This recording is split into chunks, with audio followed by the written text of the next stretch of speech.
Good afternoon, everyone. Thank you so much for joining us. My name is Katie Poser. I'm the Outreach Librarian for the NOAA Central Library, and we are very happy to have you here today for this seminar.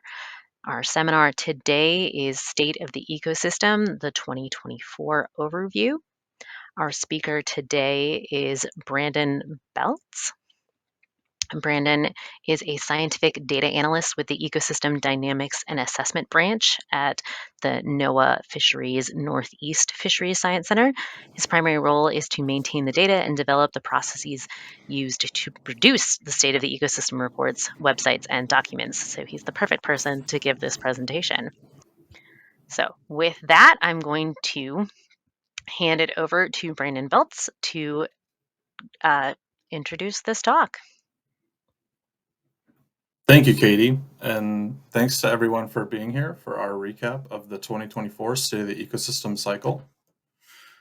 Before we get started, I would like to acknowledge the State of the Ecosystem team who make all of this possible: Sarah Gachis and Joe Caracappa, the editors of the Mid-Atlantic and New England reports respectively; Andy Beat, who has worked alongside me on the data team and has developed several critical processes that keep these reports going; our section leads and co-authors, Garrett DePiper, Kim Hyde, Scott Large, Sean Lucy, and Laurel Smith, who contribute heavily to all aspects of the reports; and perhaps most importantly, to our over 80 contributors who provide the data, analyses, and interpretations that make these reports possible. State of the Ecosystem, or SOE, which is an abbreviation you'll hear a few times in the next hour, is reporting intended to improve the ecosystem information available to fishery managers. Of particular importance is the synthesis of that information, which makes abundant and detailed ecosystem information more useful to fishery managers. Many indicators featured in our reports are linked to management objectives based on legislation, which are outlined in this paper by DePiper et al., 2017. These reports are not meant to directly determine management decisions, but rather to contextualize the information considered when councils are making such decisions. Our reports are similar to full ecosystem status reports, but are condensed down and focused specifically on fishery-relevant information. The intention of the SOE is not to report on everything going on in these ecosystems, but to concisely deliver the information that benefits council decision-making. These reports have been evolving over several years to better meet the needs and requests of the fishery managers we present them to. One core component and primary goal of our development process is to maintain an open science emphasis. It is important to us that these reports and the information contained within them are reproducible, and that our approach to developing these reports is transparent. This paper by Kim Bastille outlines how we've gone about open science and is a worthwhile read if you're interested in our process or open science more broadly. Our reports are used in the Mid-Atlantic Fishery Management Council's ecosystem process, which is detailed in this 2021 paper by Muffley and others. The components of this process include risk assessment, conceptual modeling, and management strategy evaluation, which I won't be talking about today, but if you're interested, feel free to follow through to the relevant papers linked on this slide. These slides, by the way, are available online using a link that should be floating around in the chat box somewhere. If it's not, feel free to reach out to me after the talk and I can make sure that you have a copy of these slides. Much of our process is based on this IEA loop that you see in this figure to the right, which starts with specific ecosystem-based management goals that guide the development of targeted indicators, which are then used to evaluate the ecosystem, analyze risk, and eventually used in the development of strategies, which in our case would be the decisions that are made by fishery managers. The loop part of the process comes from repeating this cycle after management actions are implemented to monitor the efficacy of these actions and tune outcomes over several iterations of this IEA loop.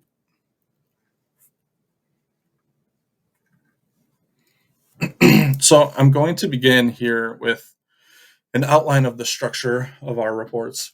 If you're familiar with previous year's SOE reports, you'll notice that the structure for the 2024 reports is a little different. We have made two notable changes to the reports this year. The addition of a new page 3, which we now call 2023 Highlights, and a revised Climate and Ecosystem Risks section.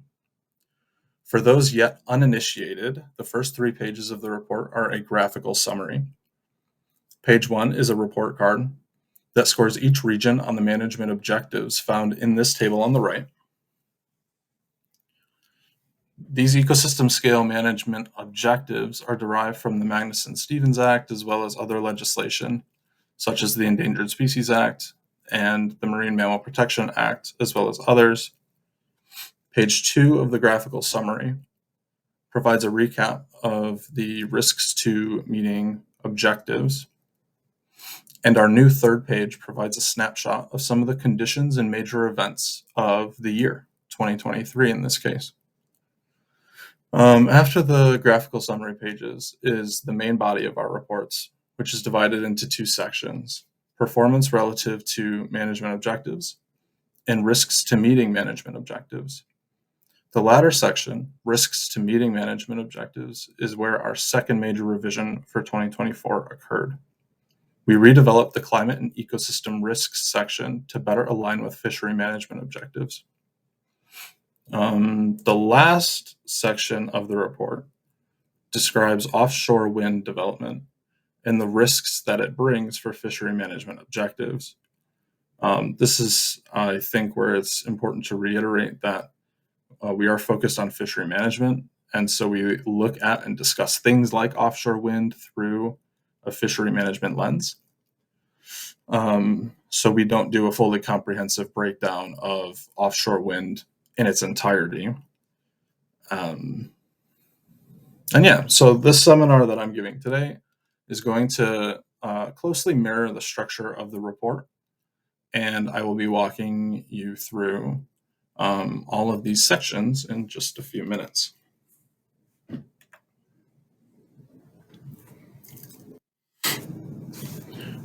It is worth noting that the new 2023 Highlights page replaced these ecosystem synthesis themes, which were once found on page 3. These synthesis themes, however, have not gone away and still frame much of our reports. There are 3 main themes that guide our synthesis of ecosystem information: multiple system drivers, regime shifts, and ecosystem reorganization. Multiple system drivers is represented by the figure to the left. These are the social, biological, physical, and chemical aspects that drive the system through countless pathways. In the reports, we try to explore these pathways to better explain what might be driving these changes that we see in the indicators that we report. Substantial changes in those drivers can lead to what are called regime shifts, which are large, abrupt, and persistent changes in the structure and function of an ecosystem, as shown on the figure to the right. Lastly, changes in drivers and regime shifts can result in ecosystem reorganization, which occurs when species and humans adapt in response to a changing environment. So while these synthesis themes no longer occupy page 3, they are very much worth noting, as they do continue to frame much of these reports and how we synthesize ecosystem information before we pass the reports and these presentations along to other parties, such as our fishery managers.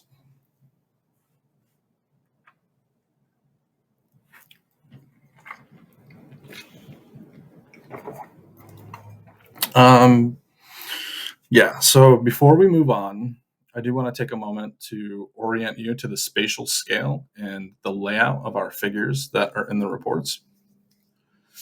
In our reports, we try to focus our indicators on ecoregions. The Mid-Atlantic report zooms in on the light blue area on this map to the left, the Mid-Atlantic Bight, and the New England report focuses on the 2 regions to the north, Georges Bank and the Gulf of Maine. Throughout the reports, there are shelf-wide indicators that cover more than just the ecoregion of the report. Below the map, on the left, there are some helpful links that you can use to navigate to further details of the SOE, which are all hosted online. Again, you can access any of the links in this presentation by following the link to the slide deck. I do want to quickly note that the glossary of terms and technical methods, as well as the indicator data that are linked here, do contain a lot of useful information that won't be in this talk or even in the reports. But I especially want to plug our new indicator catalog, which is an online document that covers our indicators in more detail than we have room for in the reports themselves. The indicator catalog is a new addition this year, so if you're interested in more state of the ecosystem after this, please check it out and feel free to reach out to anyone on the team to let us know what you think of it or how you think it could be improved. Next, I want to orient you to the structure of our figures. Most of our figures, and in particular our time series, will follow this same key that's shown here on the right. For our time series, time is almost always along the x-axis, and the indicator value is along the y-axis. In this example, we have time along the x ranging from around 1970 to around 2020, and distance in kilometers along the y up top, depth in meters along the y on the bottom. Black points connected by lines are the data that we have for the indicator. Anytime that you see an orange line, that indicates that there's a significant increasing trend in the time series. And anytime that you see a purple line, that indicates a significant decreasing trend in the time series. It is worth noting that we currently only assess trends that are longer than 30 years. So the lack of a colored line indicates either that there is no significant trend or that the time series is shorter than 30 years. And the gray highlighted section that you see there highlights the last 10 years of the time series.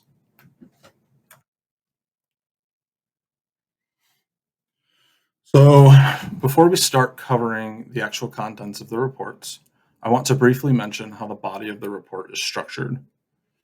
In that first section that I mentioned, performance relative to management objectives, we try to present indicators visually, and then we describe what the indicator is telling us. So we'll often say if it's going up or down or has stayed the same, and then we'll discuss a little of why we think the indicator is or isn't changing in the way that it is. This is where a lot of those synthesis themes from earlier in the presentation help guide our synthesis of that information. We then hone in on those fishery management objectives, which have appeared a couple of times already. The objectives are seafood production, profits, recreational opportunities, stability, social and cultural, and protected species. In our risks to meeting fishery management objectives section, we cover the same one, why, just like in the performance section. As mentioned earlier, we have restructured the climate and ecosystem risks section to better emphasize fishery risk and align more closely with the Management Council's needs. This section is now broken into 3 parts: risks to spatial management, risks to seasonal management, and risks to quota setting and rebuilding. Then we discuss risks contributed by other ocean uses, which for right now is essentially where we describe offshore wind development and the relevant fishery risks associated with it. Okay, so now that we're all equipped with our SOE goggles, I'm going to spend the remainder of the seminar walking and talking us through a very brief recap of the reports. There will be a lot of resources linked at the end of this slide deck, including, again, shameless plug, our indicator catalog. So if I fly through an indicator that you find interesting and you want to find out more about it, feel free to follow through there, where you'll find more details on the indicator that you're interested in. I'm also going to be jumping around the regions a little bit, so I will do my best to indicate when we have switched from one region to the other. It's probably worth noting that our Mid-Atlantic report has already been presented to the Mid-Atlantic Fishery Management Council, but that the New England report will not be presented to the New England Council until June. Because of that, I will be leaning more toward showing our finalized Mid-Atlantic indicators, but I will include some New England indicators so that you all have the super cool privilege of getting a sneak peek before the councils. We'll start our SOE adventure with page 1, as mentioned earlier, of the Mid-Atlantic report, which is the objective report card here on our right. It's okay that you can't read it, it's small, I know. We'll get a closer look at these objectives later on. So for now, I just want to briefly go over the trends and current status of each. Seafood production has a declining trend and is below the long-term average, which is consistent with past years in the mid. Profits are smaller and have shown a declining trend, with current status below the long-term mean. Recreational opportunities are varied.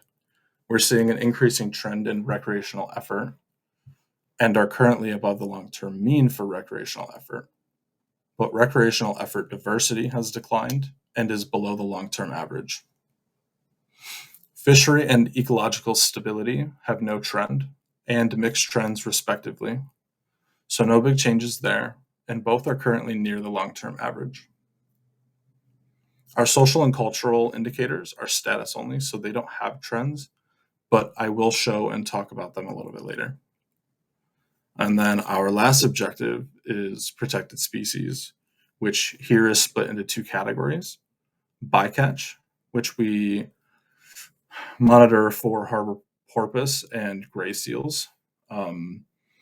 Bycatch has a mixed trend, but both harbor porpoise and gray seals are meeting management objectives.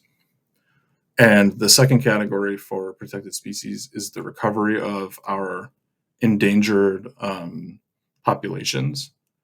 In the mid, we're mostly concerned with the North Atlantic right whale population, which has a declining trend and currently falls below the long-term average. Now here we've jumped to New England, and we're looking at the report card for Georges Bank. Here, total seafood production has no trend. Council managed seafood production has a declining trend, and both are below the long-term mean. Profits have a flat trend and are above the long-term average.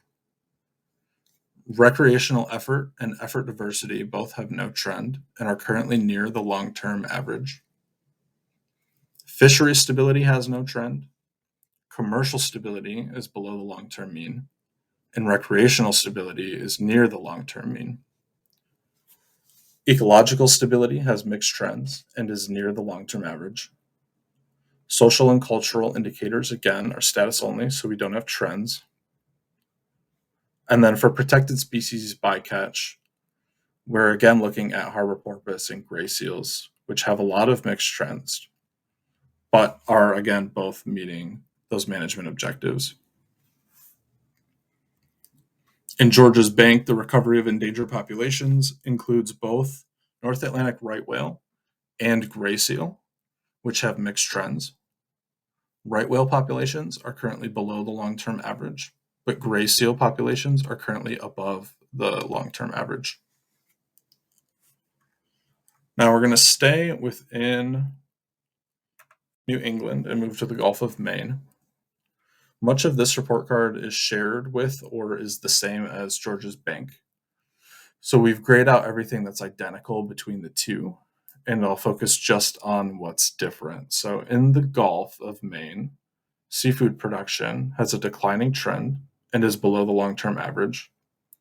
Total commercial profits have no trend and are above the long-term average, but council-managed commercial profits have a declining trend and are below the long-term average. The difference here between total and managed profits is lobster, probably, which has high enough landings and prices to sustain the total regional revenue. And lastly, in the Gulf of Maine, we have an additional indicator for the recovery of our endangered salmon populations, which are currently below the long-term average.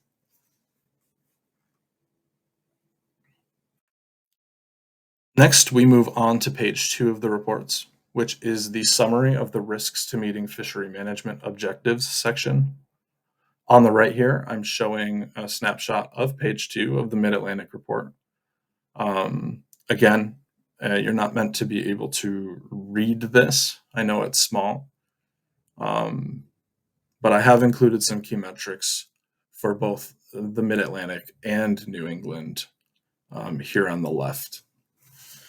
For the climate and ecosystem risks section, which includes risks to spatial and seasonal management, as well as risks to quota setting and rebuilding, we're seeing distribution shifts of fish and other protected species.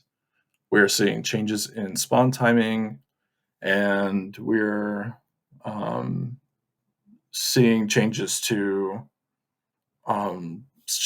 in declining productivity, which is partially indicated by several stocks having poor condition. We'll go through some of the indicators that show these effects later.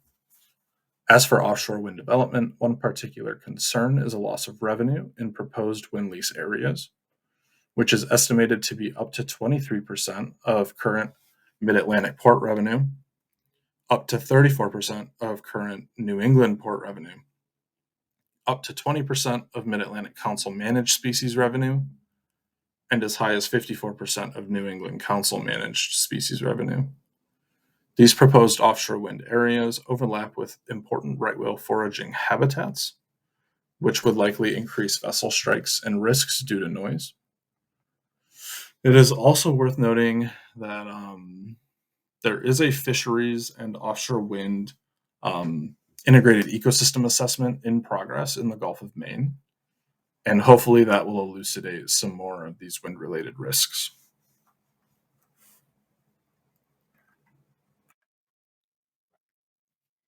Last of the graphical summary pages is our new page 3, the 2023 highlights page. Some of our notable events and conditions that occurred in 2023 include construction of the South Fork Wind and Vineyard Wind 1 areas has started. There was a scallop die-off in Elephant Trunk between 2022 and 2023.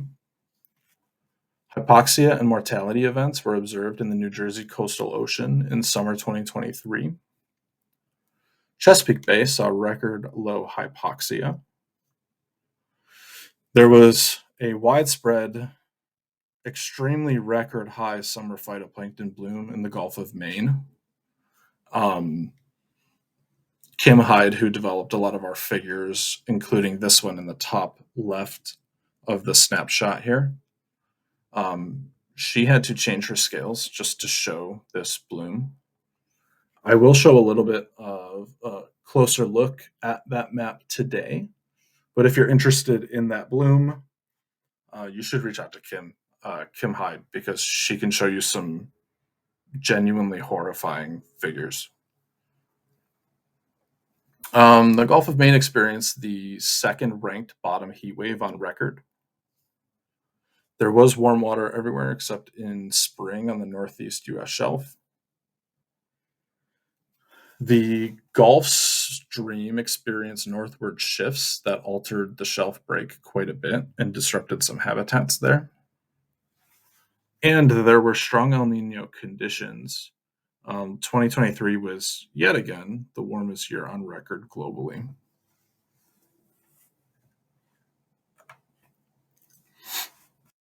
Now we're going to move on to the body of the reports, starting with the first section, performance relative to management objectives. I'll walk us through some of the slides that have already been presented to the Mid-Atlantic Council by Sarah Gaches, as well as some new slides that demonstrate some of the New England indicators that have not yet been seen by the New England Council.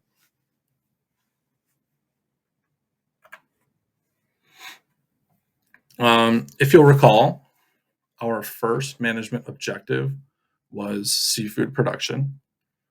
So here we are in the Mid-Atlantic, and as previously mentioned, seafood production in the region is declining and is currently below the long-term average.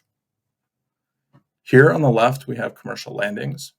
The black line shows total landings, which includes everything landed, even if used for bait or uses other than human consumption. Notable bait landings include menhaden and herring.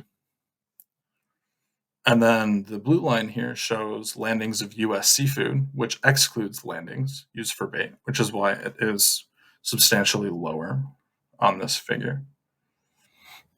And then the red line shows seafood landings that are managed by the Mid-Atlantic Council.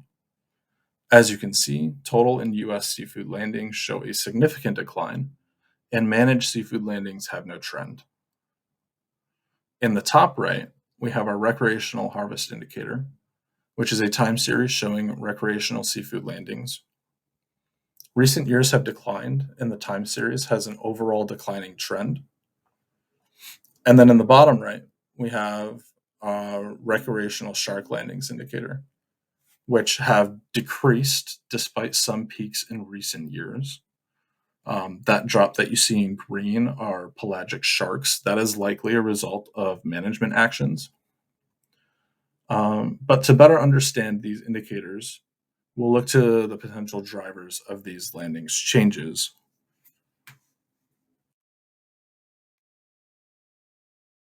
Two such drivers could be stock productivity and management actions. Here on the left, we have the status of some of our mid-Atlantic stocks. Almost all of these stocks have good status.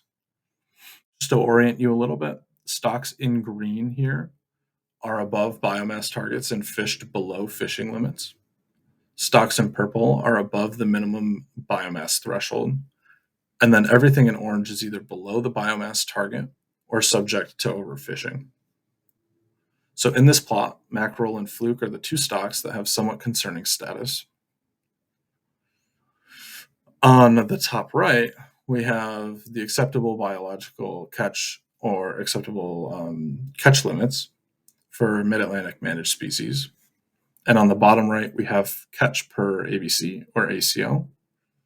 This shows the catch is less than the allowable catch limit for almost all stocks. And the combination of these indicators suggests that management is probably not what's driving the declining trends that we just saw in landings on the last slide.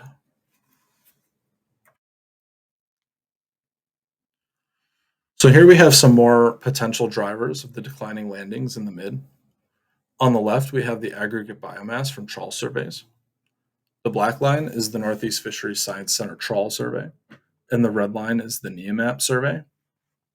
The two columns of panels are for the spring and fall seasons, and each row of panels is a trophic level or feeding guild. There are no declining trends in any of the survey biomass series, which again suggests that ecosystem biomass is not driving the declining landings. On the right here, we have landings broken down into the same trophic levels as the figure on the left. We can see here that there are significant declining trends in planktivores and in benthos. The benthos decline is most likely long-term declines in the availability of scallops, which are susceptible to many climate risks. These declines could potentially explain the overall declining trends that we saw earlier in mid-Atlantic seafood production. Okay, so now we're going to jump over to New England to look at the seafood production there. As you can see, we have the same indicators of seafood production, which are showing similar declines to what we just saw in the Mid-Atlantic. However, it's important to consider all of the same drivers of declining landings to better understand these changes. So we're going to look at stock status and survey biomass again. Here on the left, we have the status of some of our New England stocks. We can see that there's actually more stocks that are not doing great, which are indicated in orange. If you recall from a couple slides ago, stocks in orange are below biomass thresholds or are being fished above limit. This suggests that there are some stocks that probably need to be rebuilt in New England, and that stock status is likely driving at least some of the seafood declines that we see in New England. On the right, we have the survey biomass for New England. And again, we don't see any declining trends. In fact, some trophic guilds are experiencing significant increases, which makes biomass availability an unlikely driver of our declining seafood production.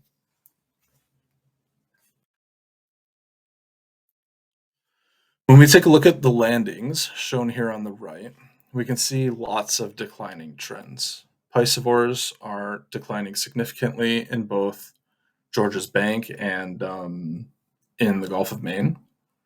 Planktivores are declining in the Gulf of Maine. Benthivores are declining in both.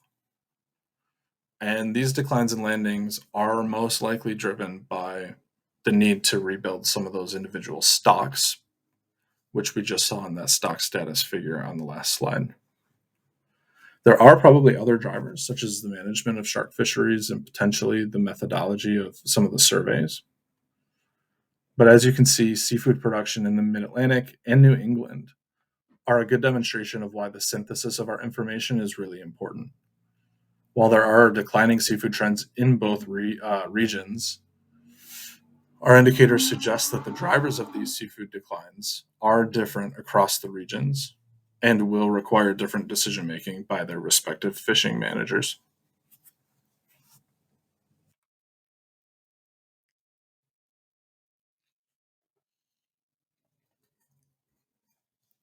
Next, we're going to take a look at the commercial revenue in the Mid-Atlantic, which we use as an indicator of profits in the region. On the left side, we have our commercial revenue indicator. The black line shows total commercial revenue, and the red line shows council managed commercial revenue. As you can see, there is a significant declining trend in total commercial revenue, but not in council managed revenue. So we can take a look at our Bennett indicator here on the right, which breaks revenue down into price and volume components. This allows us to see if the price or the amount of catch is changing. This Bennett indicator is normalized to 2022 dollars so that we can more consistently compare across years. And the baseline for this Bennett indicator is 1982. So what we're really looking at here is if we're doing better now than we were in 1982, and we can actually see some sharp declines in recent years, with 2022 actually being the first year that catch volume is worse than our 1982 baseline. What we can see by the breakdown in the bottom right figure is that we have negative benthos volume in recent years, which might indicate that benthos, including surf clam and ocean quahog, could be responsible for our overall declining commercial revenue in the region. One thing that we know about surf clam and ocean quahog are that they are quite sensitive to climate risks, including ocean warming and acidification. And while we do not have indicators in the report that directly address this, it is worth noting that climate risks may be driving declines in the volume of benthos and subsequently could be driving the declines in commercial profits that we observe.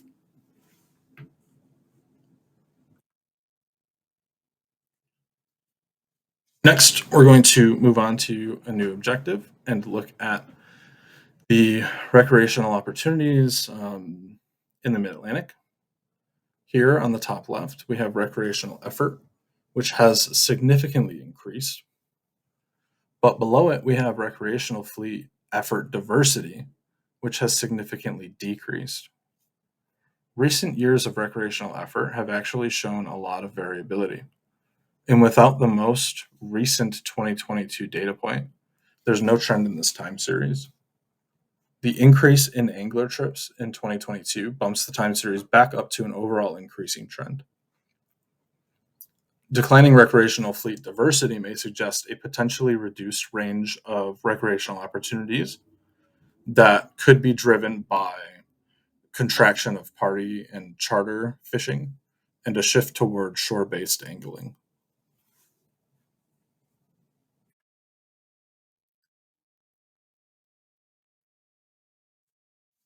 Our next objective is fishery stability, which in the Mid-Atlantic has had no overall trend and is currently near the long-term average.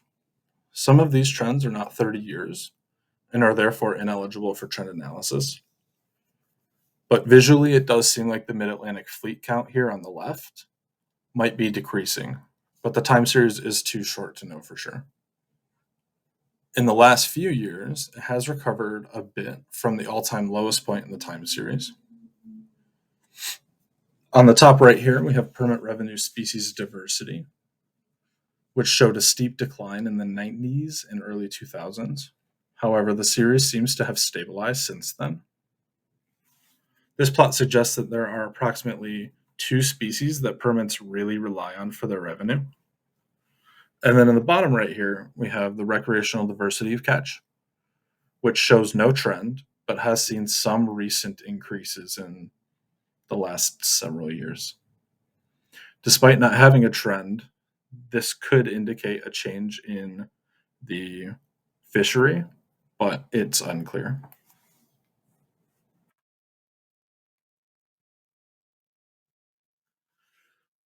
Our next objective is ecological stability of the Mid Atlantic, which has shown mixed trends and is currently near the long term average. There is a significant increase in zooplankton diversity, although you should note that this has not been updated for this year. The other ecological stability indicators are larval diversity here on the bottom left and expected number of species, which is on the right, but neither have significant trends. These indicators seem to suggest that there is some stable capacity for the ecosystem to respond to current commercial fishing efforts. We are, however, eager to update these time series to get more information about recent trends and elucidate what's going on here a bit more.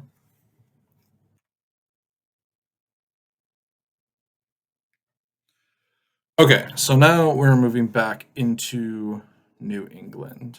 And here we have the environmental justice and social vulnerability, which is demonstrated by here by commercial fishery engagement and reliance.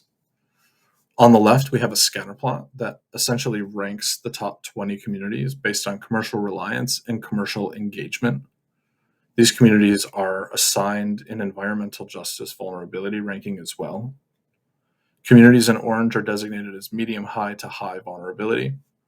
Communities in blue are considered medium vulnerability, and the rest of the communities are shown here in green. On the right, we have a spider plot that relates multiple social indices, including personal disruption, population composition, and poverty. The gist here is that these highlighted communities may be vulnerable to changes in fishing patterns due to regulations or environmental changes. And when these communities experience environmental justice issues, they may have a lower ability to successfully respond to change.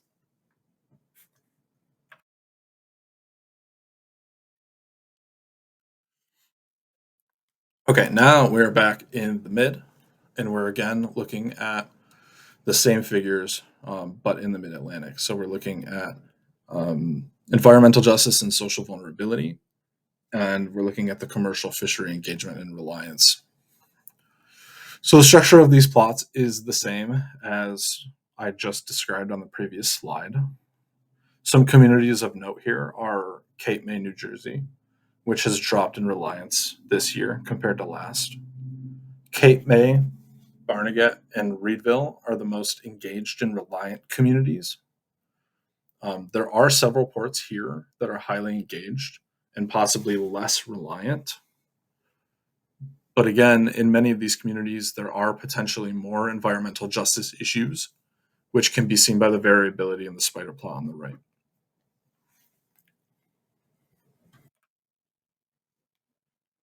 Similar to our last slide, here we have our social indicators, but for the recreational fishery engagement and reliance.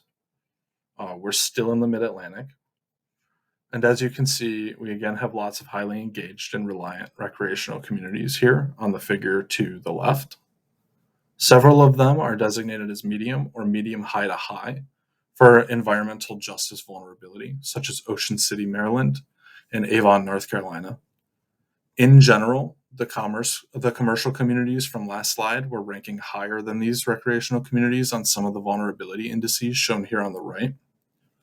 There are still recreational communities that exceed our ideal bounds, but as mentioned before, the communities highlighted by these two indicators may be vulnerable to changes in fishing regulations or environmental changes and may have a lower ability to respond to these changes when faced with environmental justice issues. And this is something that we make sure to bring up to the councils so that everyone is aware of these vulnerabilities when making decisions.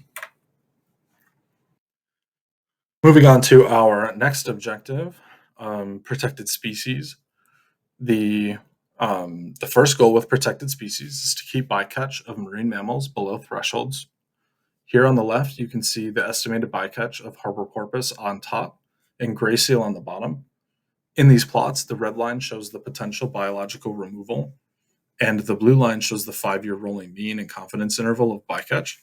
The desired outcome here is for the blue line to be below the red line. And as you can see, the outcome is true for both harbor porpoise and gray seal.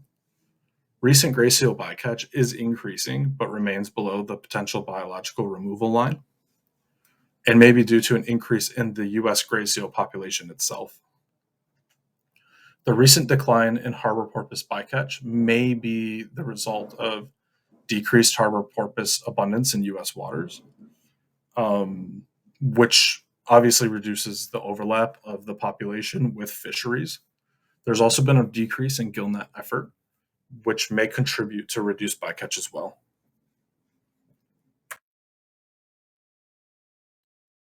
Our other objective for protected species is to recover our endangered populations. Here on the left, we have the abundance and number of individuals of North Atlantic right whales on top and right whale calves on bottom. While there has been a decline in these populations in the last 10 years, we're seeing signs that the population has stabilized from 2020 to 2022. The population of Northern Atlantic right whales may be driven by fishery interactions such as ship strikes, distribution shifts, and copepod availability. We're keeping an eye on other stressors of this population, which include offshore wind development, which is estimated to overlap with right whale habitat areas. That concludes the first section of our report bodies. Our next section of the report is the risks to meeting fishery management objectives section, which includes risks to spatial and seasonal management, risks to quota setting and rebuilding, and risks related to offshore wind ocean use. Our first indicators of risks to spatial management are coastwide. The indicator on the left shows fish distribution shifts, which shows the patterns from many species in the Northeast Fisheries Science Center bottom trawl. The data here are the centers of gravity combined for all species. The top panel here shows a long shelf distance relative to the coast, where we have a significant increase, which shows species are generally moving up the coast. The bottom plot shows that the general depth of all species is significantly declining, which means they are moving deeper.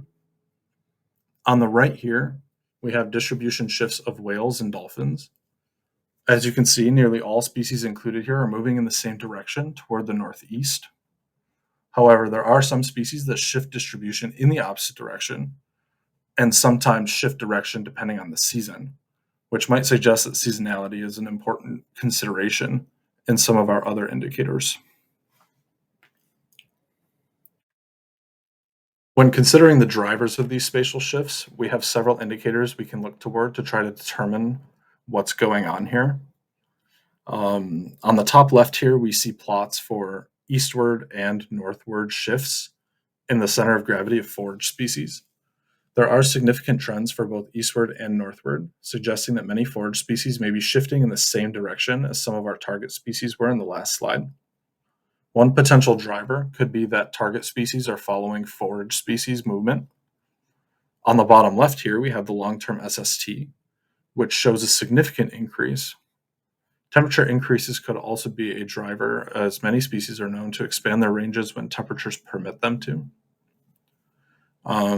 On the top right, we show the Gulf Stream Index, which shows how far north the northern wall of the Gulf Stream is.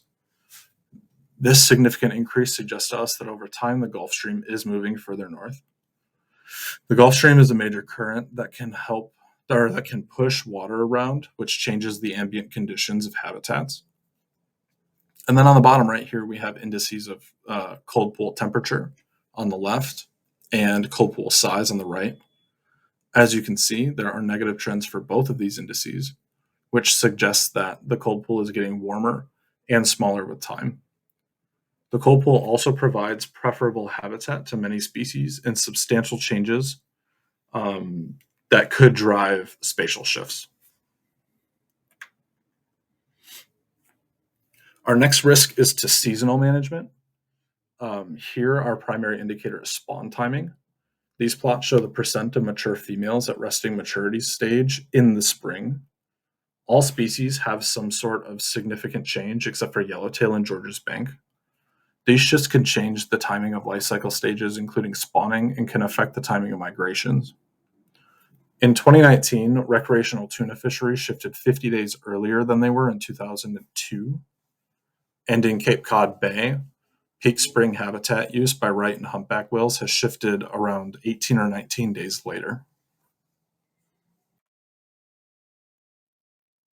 One of our drivers of these seasonal changes could be the time between the spring and fall transition. The figure up top here shows that these transition dates have significantly increased throughout the time series. This may indicate that summer might be around 20 days longer than it was in the 90s. On the bottom here, we show the cold pool persistence index. And while there isn't a significant trend, we can visually see that in the last 10 years, the persistence of the cold pool appears to be getting shorter than the long-term average. These indicators suggest that management actions that rely on the effective alignment of fisheries availability and biological processes should continue to evaluate whether prior assumptions of seasonal timings are still valid.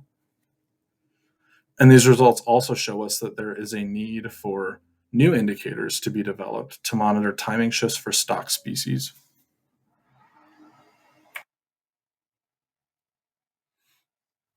Here, we're showing some of our indicators featured in our risks to quota setting and rebuilding section. On the top left is an anomaly of small fish per large fish biomass from survey data.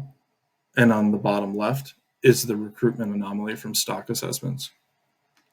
The black lines on both of these figures show some kind of like an average of all species.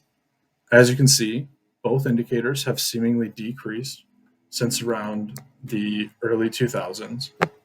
On the right-hand side, we can see a plot of fish condition. Each year on this plot is a column of this grid. Each row of the grid is a different species. Species that show yellow or green are in good condition or above average condition, respectively. Species that show dark purple or blue are in poor or below average condition, respectively. Condition essentially indicates how fat the fish is for its length. So yellow would be like a fat fish that's in good condition, and purple, that really dark purple, is a skinny fish that is in poor condition. You can see here that from about 2000 to 2010, there is a band of very dark purple across many of our species where there was prevalent poor condition. This suggests a period of low productivity, and it's something that we plan to expand these indicators to more comprehensively understand the initial signs that we see from these indicators here.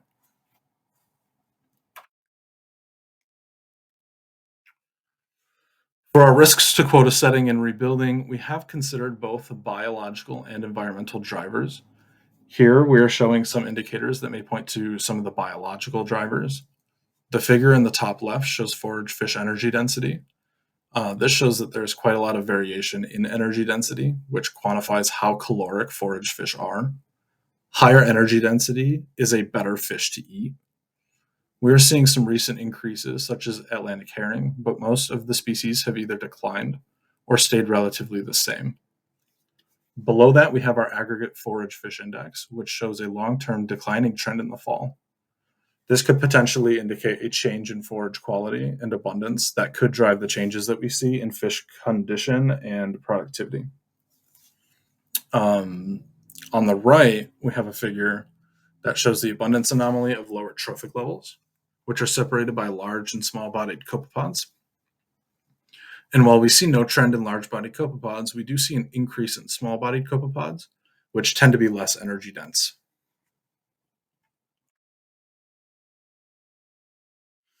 Lastly, for our quota setting and rebuilding section, we consider environmental drivers. Here on the top left, you can see thermal habitat area by depth, which shows the proportion of the region that exceeds thermal thresholds. The thresholds here are 15 degrees Celsius or 59 Fahrenheit and 24 Celsius or 75 Fahrenheit.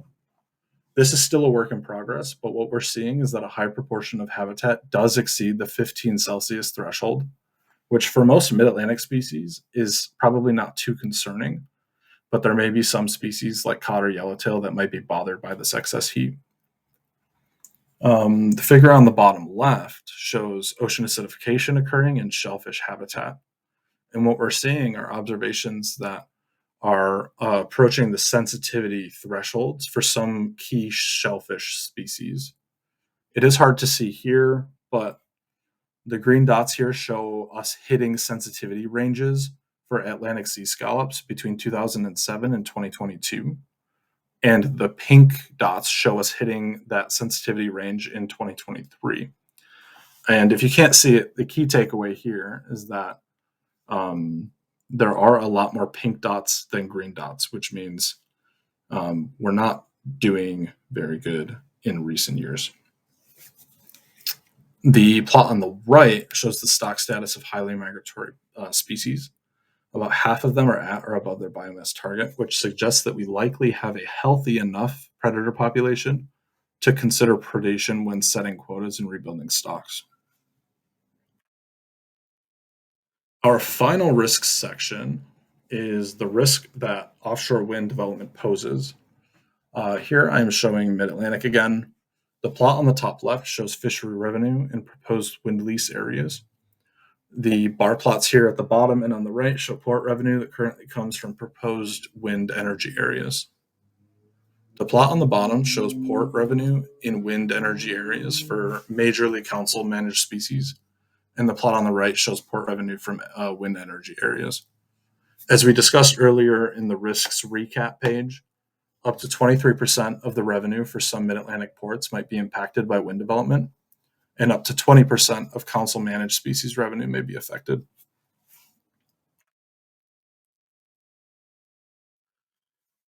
Here we have summarized the development of offshore wind.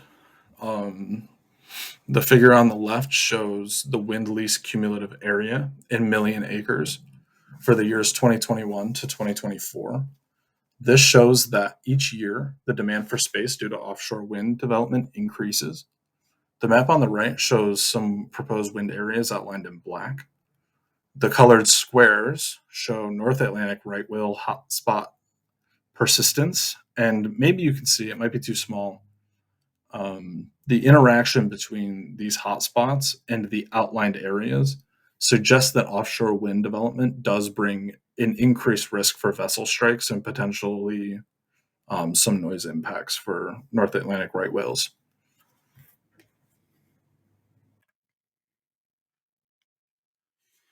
So to wrap up, I'd like to show some figures that demonstrate some of those 2023 extreme events that we alluded to earlier.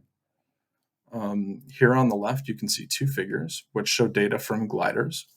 On the left, you can see the path of the gliders, where the colors of the path show the dates of the glider deployment / data collection. On the right, we have dissolved oxygen and aragonite saturation state data from the gliders. This pink line designates where dissolved oxygen would be considered hypoxic. The blue line shows where acidification had occurred. And it's probably too small to see, but there are red X's along these glider paths that show the location of reported mortality events of fish, lobster, and crab. The map on the right shows the days that bottom temperature was at or above scallop stress level, with warmer colors indicating longer periods of excessive warmth. Outlined in black here is the Elephant Trunk region. We also noted record low hypoxia in Chesapeake Bay and sea scallop recruitment that disappeared from spring 2022 to spring 2023. The next anomalous event that I want to talk about was the unusual Gulf Stream path, which shifted north and pushed warm water onto the shelf in October. The introduction of abnormally warm water onto shelf break habitats could affect some species, especially immobile species and those species that are already at the southern limit of their range, like scallops, which are pretty immobile.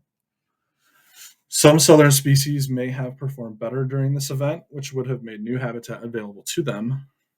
However, the Gulf Stream moving closer to shore caused there to be fewer warm core rings, which adds unneeded variability to our warm core ring time series and makes it harder for us to tell exactly how warm core rings are trending.